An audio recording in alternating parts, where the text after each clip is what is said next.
and welcome to another Podcast Pontifications with me, Evo Terra. If you're watching me on video right now, not really a podcast. It's a video where I'm talking about podcasting and obviously clearing my throat. If you want to get the podcast and all 155 episodes of these, go to podcastpontifications.com.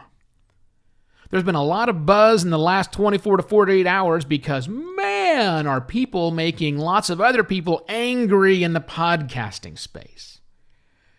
And I gotta say, as a professional contrarian, and that's true, it's really what it is that I do and have done for a long time now, it's fun watching somebody else get beat up over this kind of stuff. Actually, it's not really all that fun. I can commiserate.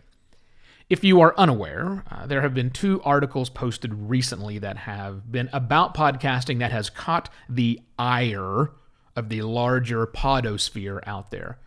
The most recent one was published in the Washington Post, so that got a lot of traction around it. And it was some music critic who basically started an article saying, "I hate podcasting and here's why." The first one that happened, the one prior to that, was done by Ed Ryan, the publisher of the Podcast Business Journal, when he wrote an opinion piece that basically said, podcasters, if you think you've got it hard, just imagine what it'd be like if you had a radio show. Anyhow, both the writer of the article in Washington Post and Ed Ryan have been summarily beaten up by the world in large for their unpopular views. And that's what I want to chat about today. Not about their views, the specific views that they wrote about in the article, but I want to write about why it's important, why it is critical to the growth and healthy growth of podcasting to make room for dissenting voices, to make room for people with contrarian opinions about the status quo. I have had to explain this many times in my career of doing this professionally at large organizations, at small agencies, and mid-sized agencies. This has been what I have done. It has been the role I have been gifted. And what's an important role?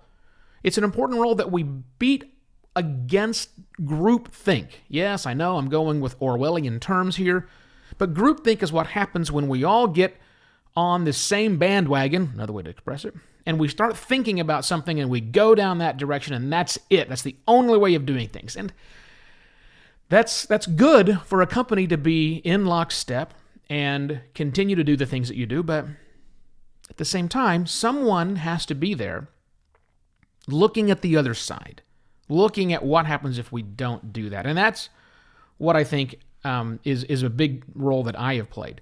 Now, these 2 articles in question are kind of doing that, except what they're doing is they're shining a light on realities, or at least perceptions, and as we know, perceptions are realities, that people have about our industry. And we need desperately to hear those voices. Now, maybe you don't want to hear those voices, but let me try and encourage you of why you need to hear those voices. And by the way, hearing the voices does not mean agreeing with the voices.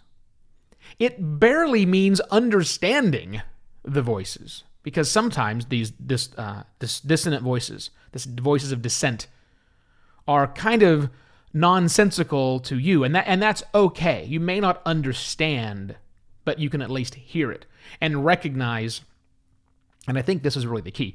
Recognize that if one person is writing an article about this, if one person feels so passionately about something that runs very counter to the way we do things in podcasting, if one person feels the need to take, I was going to say ink to paper, but we don't do that anymore, take fingers to keyboard and chat about it, you can rest assured that there are other people who feel the exact same way. Now, maybe that's a minority. I don't know. But the minority of people, it's the minority of people who are currently listening to podcasts. So it's having an understanding, or at least hearing these voices of dissent, can maybe help you understand some of the problems that the rest of the world, the majority of people out there have with this particular medium. You don't have to agree with it, but you need to hear it and then maybe react to it from there. Again, I come up against this all the time, and I'm fine with it. I mean, I purposely will put out opinions that I don't necessarily believe. That's part of the job as a contrarian. You have to take the side. You have to play the devil's advocate. You have to take the position of one that you don't necessarily hold true and just represent that voice, which is fine. But that's different. That's very different from what's happening now when people write these opinion pieces, right? Sometimes they do it for shock value. There's a great chance that the music critic for the Washington Post wrote the article the way he wrote the article just to get attention. That happens. That happens. My suggestion to you is look past what's making you angry, because, man, are there a lot of people angry about that article. And look at the rationale he puts forth, because he does that.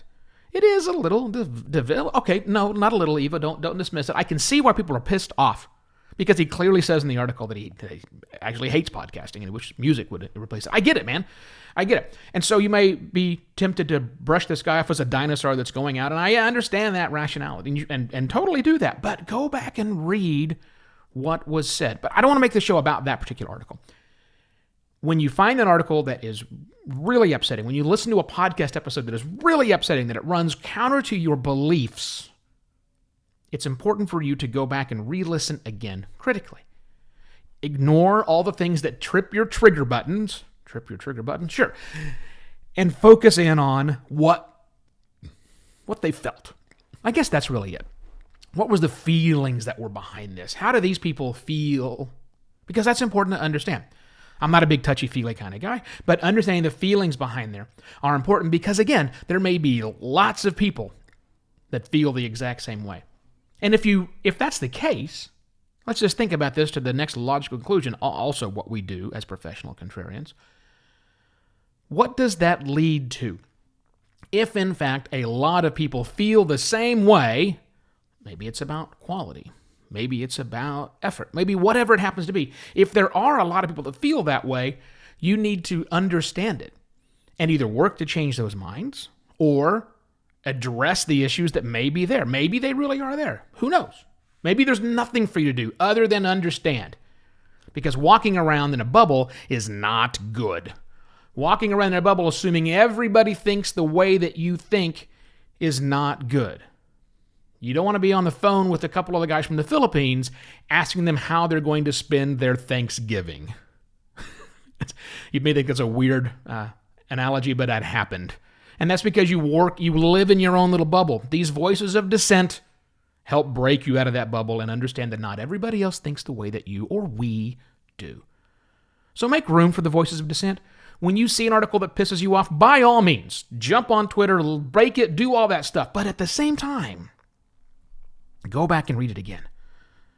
Maybe there's a little nugget up there. Maybe there's something you should at least know. There's an opinion out there that you need to know exists. Even if you don't like it. Even if you don't like it. Okay, enough of me rambling about this. If you have a business and you want to get into podcasting and you're thinking about, hey, we like the idea of doing things different, I get different. It's what I do every single day. If you need help making your podcast a success, even if you don't want to be contrarian, but you'd like to someone who can bring that contrarian opinion to it to make it better, because it's all about making podcasting better, not just easier, get in touch with me, would you? evo@podcastlaunch.pro. You can go to podcastlaunch.pro to see a list of all the services I provide to my clients. And that's it for the week. Happy weekend. Happy Easter weekend if you're watching this live or listening to this live. I shall be back on Monday with yet another podcast pontifications. Cheers.